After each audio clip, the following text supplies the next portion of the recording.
Olá, o meu objetivo é estudar contigo o texto de 1 Pedro no capítulo 1, do verso 13 até o verso 25, até o final do primeiro capítulo.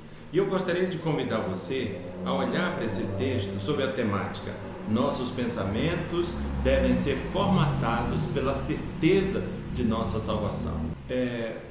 Vejamos o que nos diz o verso 13 do capítulo 1 da primeira epístola de Pedro. Por isso, cingindo o vosso entendimento, sede sóbrios e esperai inteiramente na graça que vos está sendo trazida na revelação de Jesus Cristo. A expressão cingindo o vosso entendimento. Literalmente, essa expressão quer dizer mantendo cingida a cintura de sua mente. Veja, essa ideia de trazer cingida a cintura da nossa mente, a imagem, essa imagem ela é retirada assim, da prática do Oriente Médio, de reunir assim a longa túnica e prendê-la com cinto em preparação para a ação, deixando as pernas livres para um movimento com rapidez. É por isso que eu quero convidar você a olhar para essa porção de texto sobre essa temática. Nossos pensamentos devem ser formatados pela certeza de nossa salvação. Nosso pensamento deve estar pronto, preparado pela certeza da salvação, cingindo o vosso entendimento, mantendo cingida a cintura de sua mente, tendo a sua mente pronta para a ação, pronto para entrar em ação. Eu quero falar a você, considerando essa temática, falar sobre o padrão de vida. O primeiro ponto que nós vamos abordar, analisando essa porção de texto do verso 13 ao verso 25, é sobre o padrão de vida. E aí nós vamos tentar responder, ou nós vamos perguntar para você refletir: quem é o teu modelo de vida? Isso nós vamos olhar para os versos 14 e 16. Depois nós vamos falar sobre o temor a Deus. E aí nós vamos te perguntar: que importância Deus tem para você? E por fim, nós vamos olhar para os versos 22 a 25 e vamos falar sobre a vitalidade, ou melhor, sobre a validade e a vitalidade da palavra de Deus.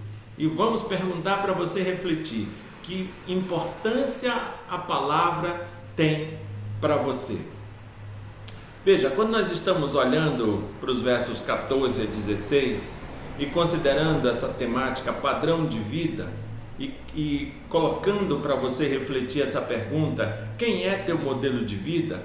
Vejamos o que nos diz o texto. Eu vou ler aqui na NVI, na Nova Versão Internacional, mas veja o que diz o texto: como filhos obedientes, não se deixem amoldar pelos maus desejos de outrora, quando viviam na ignorância. Veja, primeiro ele diz que existe uma diferença radical entre quem éramos e quem passamos a ser. E o texto segue e diz assim: mas assim como é santo aquele que os chamou, sejam santos vocês também em tudo o que fizerem, pois está escrito: sejam santos porque eu sou santo. É muito importante considerar que éramos de um jeito, pensávamos de um jeito e agora pensamos de um outro jeito.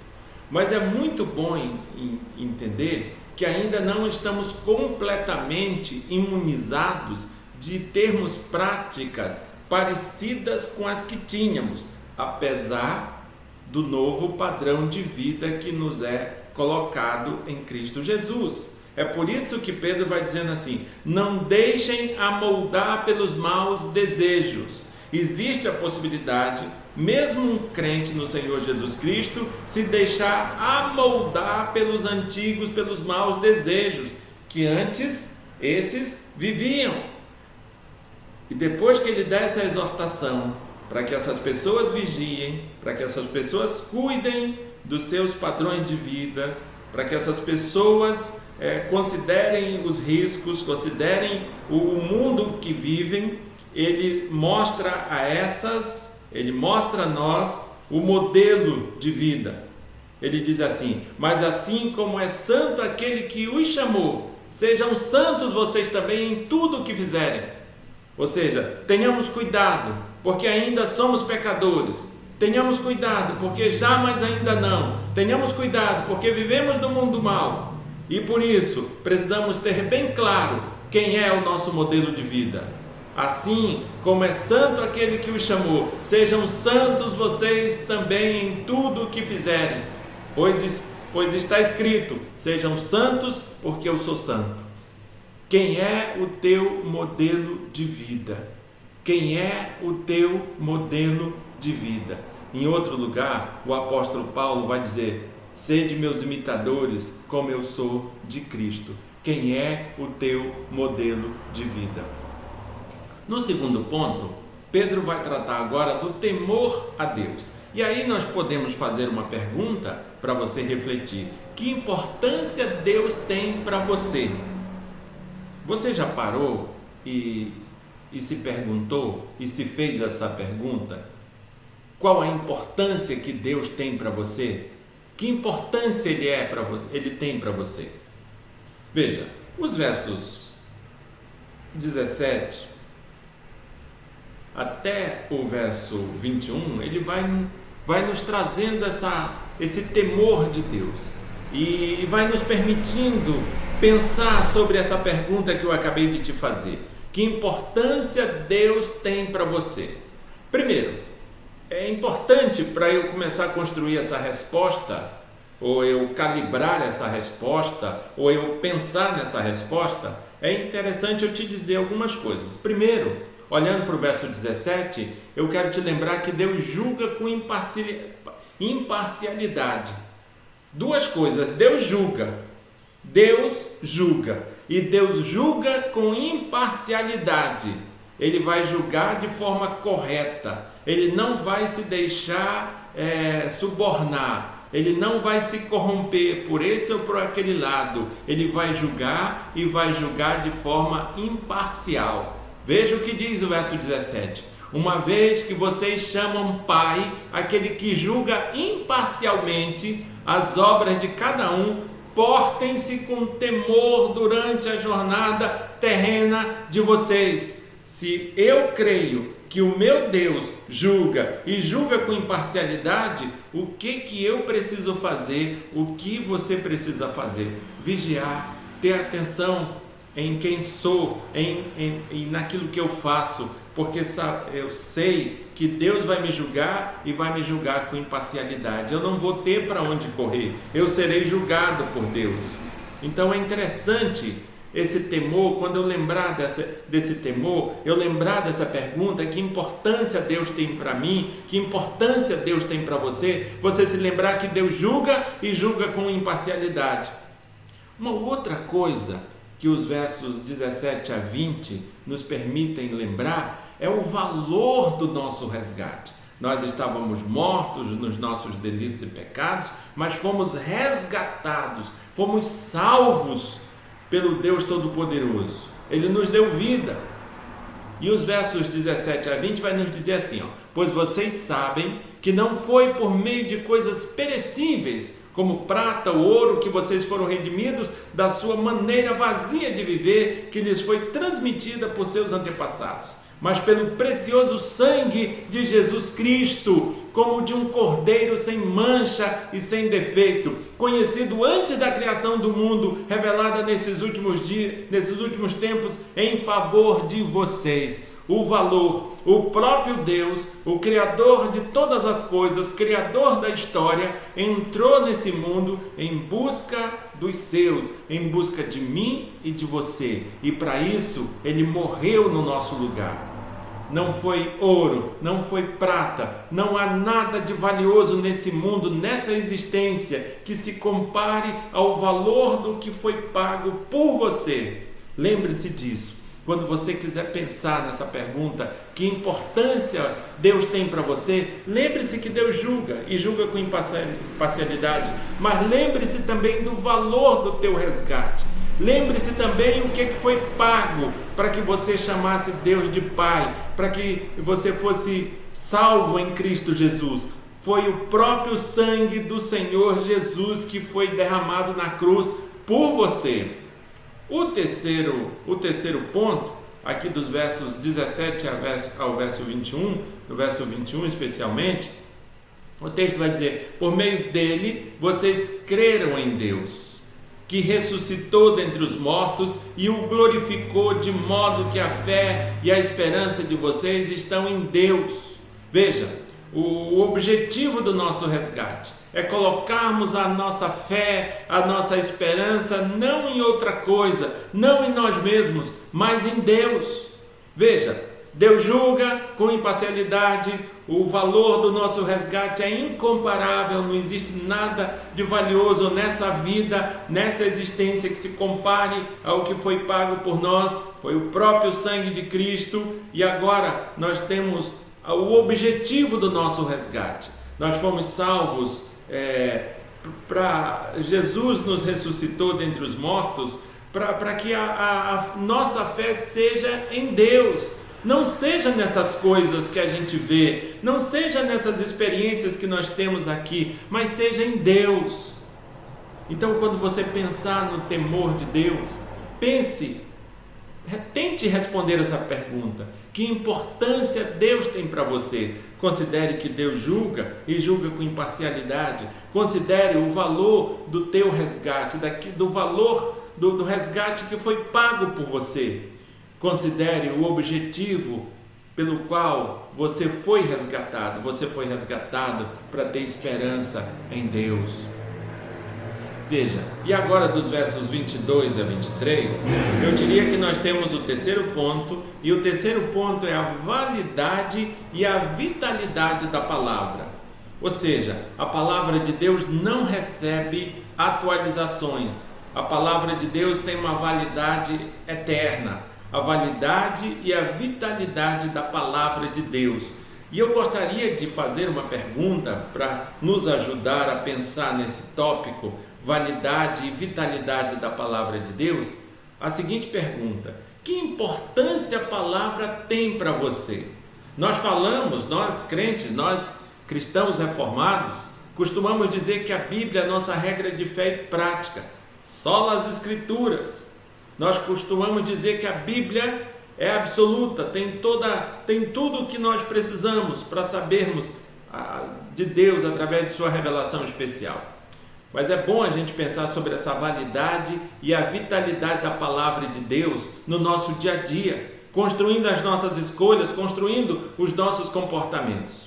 Veja, quando Pedro está falando da validade, da vitalidade da palavra de Deus, e quando eu estou te fazendo essa pergunta para que você pense nessa validade, nessa vitalidade, eu estou fazendo a seguinte pergunta: que importância a palavra de Deus tem para você? E Pedro aqui, dos versos 22 a 23, ele, quando quer nos falar sobre essa validade, essa vitalidade, ele fala dos relacionamentos interpessoais, ele fala do relacionamento interpessoal. Que validade, que vitalidade a palavra de Deus tem para você quando o assunto é relacionamento interpessoal. Veja o que diz os versos 22 a 23. Agora que vocês purificaram as suas vidas pela obediência à verdade, visando ao amor fraternal e sincero, amem sinceramente uns aos outros e de todo o coração, pois vocês foram regenerados, não de uma semente perecível, mas imperecível, por meio da palavra de Deus, viva e permanente. Veja, quando ele está falando de relacionamentos interpessoais, ele está dizendo para que exista um amor fraternal e sincero entre as pessoas que foram regeneradas pelo Senhor. Então, se a palavra é válida, se a palavra tem vitalidade na sua vida, o que deve nortear a relação que você tem com as outras pessoas, fraternidade e sinceridade. Se a tua relação interpessoal não está fundamentada na fraternidade, na sinceridade, questione a validade e a vitalidade da palavra de Deus na tua vida.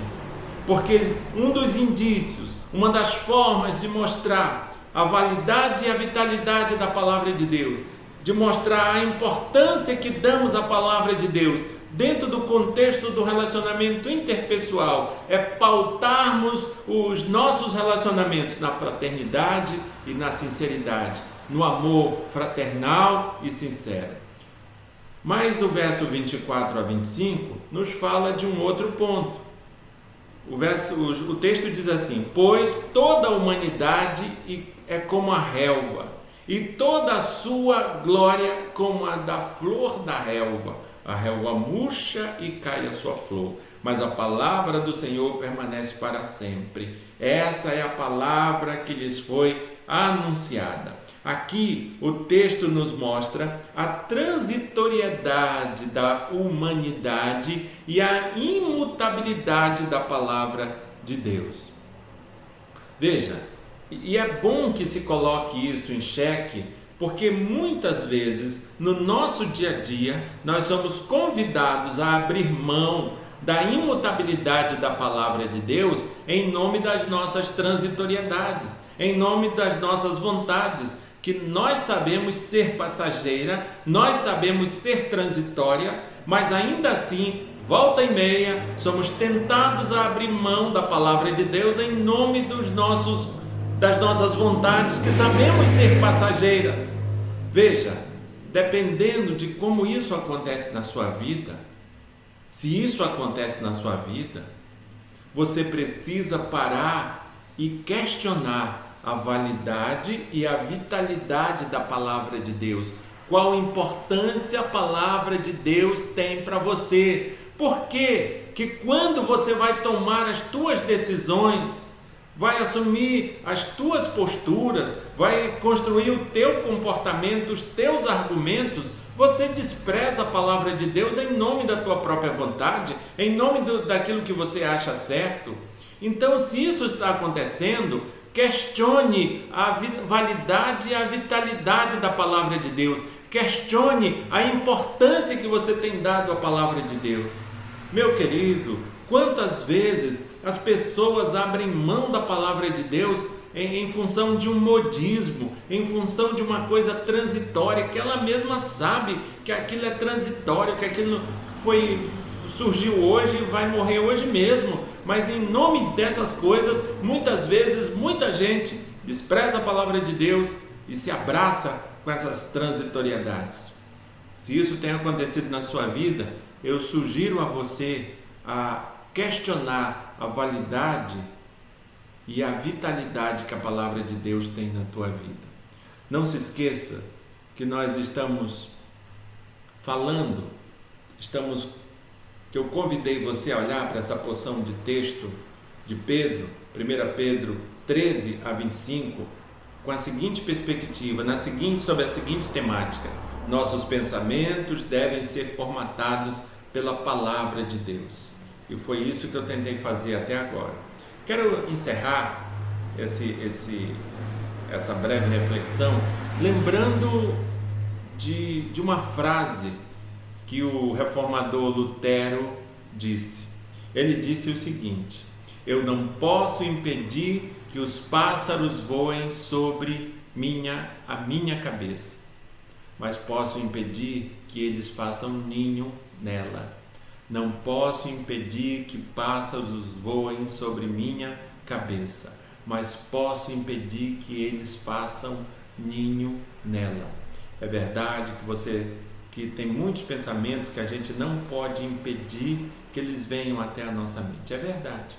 Mas é verdade que você pode impedir que esses projetos, que esses pensamentos diabólicos se transformem em projetos de atitude. É verdade que você pode. Você não é obrigado a pensar esses pensamentos que de súbito venham à tua mente, não é obrigado. Você não pode impedir que eles venham à tua mente, mas você pode impedir que eles façam morada na tua mente, na tua cabeça e determinem quem você é. Que Deus te abençoe, que Deus seja contigo e que Ele mesmo te cuide e te guarde. E até o próximo vídeo. Um abraço.